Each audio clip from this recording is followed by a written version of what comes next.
Keempat pelaku pun membopong jasadnya korban ke kuburan Cina yang jaraknya 30 menit dengan berjalan kaki.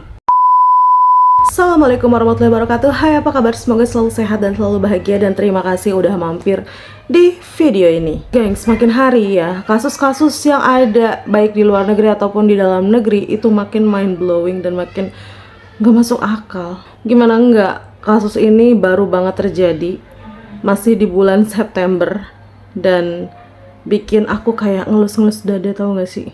Karena dari korban dan juga pelaku merupakan anak-anak di bawah umur yang mengakibatkan penghilangan nyawa. Kok bisa sih?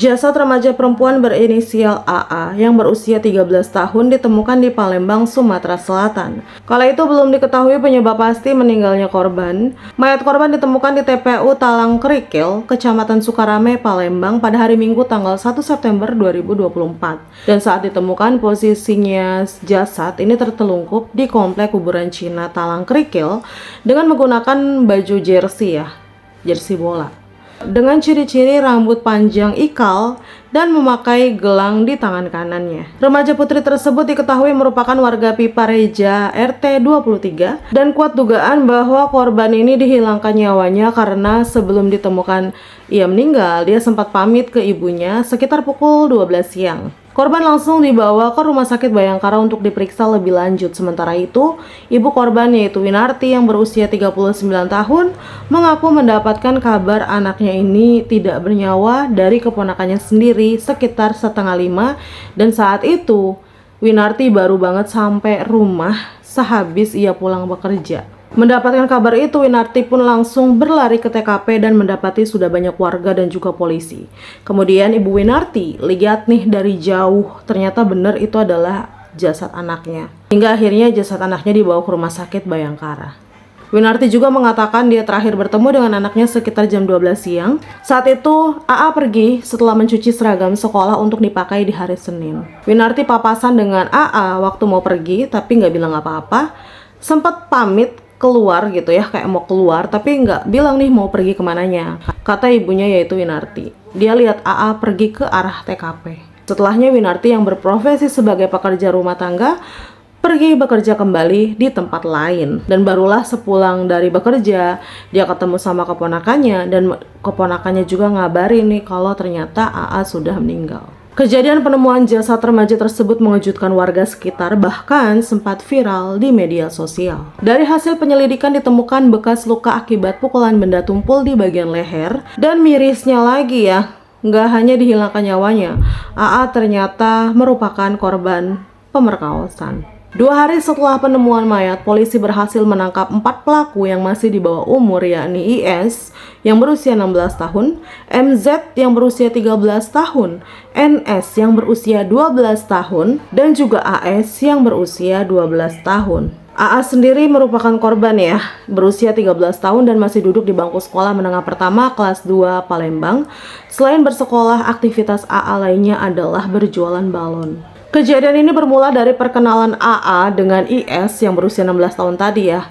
Lalu keduanya dikenalkan nih oleh seorang teman berinisial M. Setelah perkenalan, mereka berlanjut dan sering berkomunikasi melalui aplikasi Facebook. Pada hari Minggu siang tanggal 1 September 2024, IS ini mengajak AA menonton kesenian tradisional kuda lumping atau kuda kepang yang berada di kawasan Jalan Pipareja, Kecamatan Kemuning pada hari Minggu siang. Singkat cerita, IS dan juga AA akhirnya berjumpa ya di tempat lokasi janjian.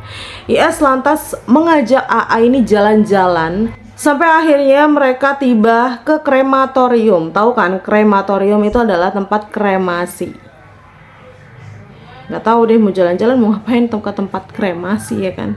Dan tanpa sepengetahuan AA, mereka juga diikuti oleh 3 orang lainnya, yaitu temannya dari IS, yakni MZ, NS, dan juga AS. Ketika sampai di TPU Talang Kerikil, IS membujuk AA untuk melakukan hubungan badan, akan tetapi AA ini menolak.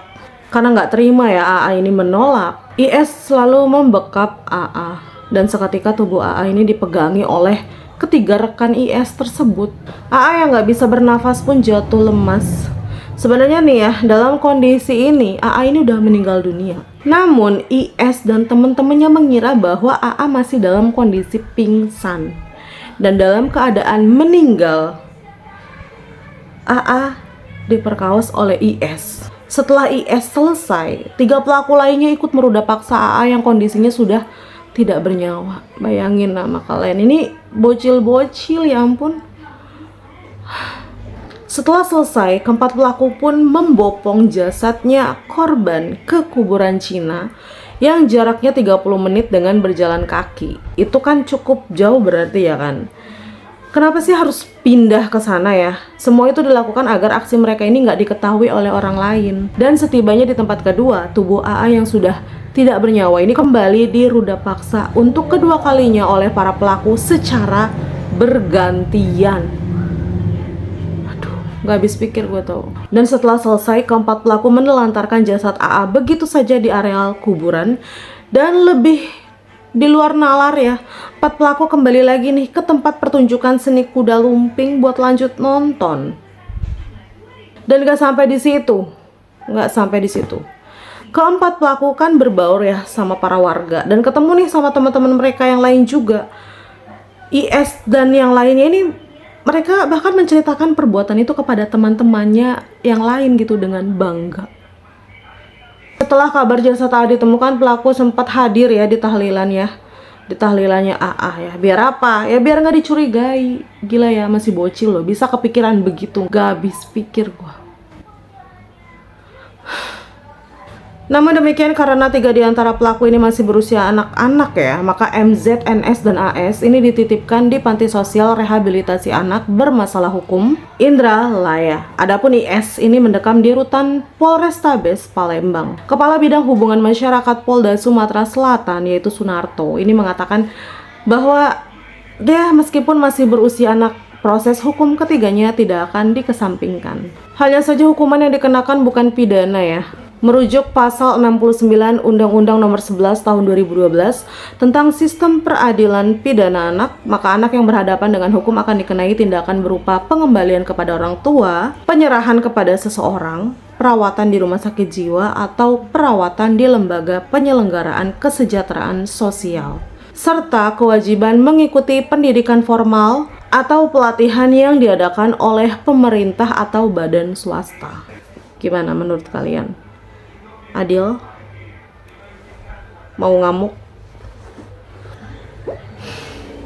Dan sampai saat ini prosesnya masih terus berjalan ya gengs. Cuma gak habis pikir aja, ya ampun. Bahkan kabarnya ya, orang tuanya AA atau korban ini frustasi gengs, stres.